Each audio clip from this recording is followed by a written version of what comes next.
Yes, guys, welcome to the next lesson. So we're going to be looking at currency correlation divergence. It sounds like a bit of a handful, but it's honestly quite easy once you get used to it.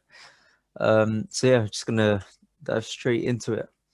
So when trying to choose your pairs, you must not overexpose yourself in the market by going for too many similar pairs at the same time. Now, this is quite key in risk management plan because because of these main two reasons. If both pairs are following the same general bias, they could potentially both hit stop loss if they fail. For example, if you are selling both EU and GU, both pairs are very reliant on USD movement, so this can be over risky.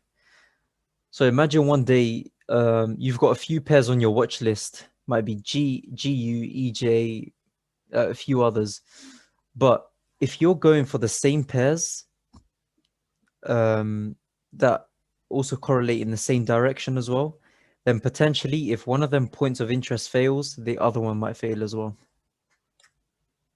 What can I do about this? All right, so let's just take an example. You've got EU and GU. You're both trying to sell them, and their points of interest are both coming up. So what do? Do you sell the euro or the pound? Now, both pairs are valid entry points, but you're not sure whether to enter one or both of them. The answer, uh, we are looking for sales, so we expect USD to rise, right? So as the DX, so you can look at the DXY chart as well. As DXY rises, we expect EU and GU to drop. Now, what we need to look for, because we're trying to sell EU or GU, we need to look for the pair that can sell the most. So, which is the weaker currency? Is it either euro or the pound? Now, one way of solving this is, especially if this is intraday as well, you look at Euro GBP to compare the both of them. This goes the same as well for if it's AUD and NZD. You look at AUD NZD as the pair, and you look at which is downtrending.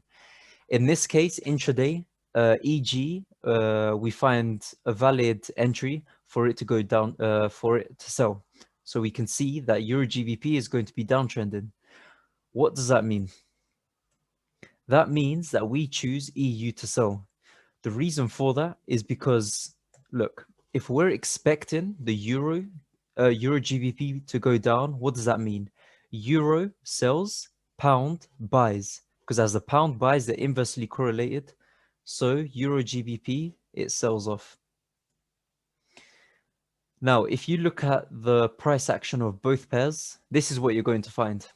You're going to find, because USD is the more dominant pair, each pair has the more dominant backed currency, and especially for EU and GU, it's usually the dollar, depending on fundamentals at the time as well.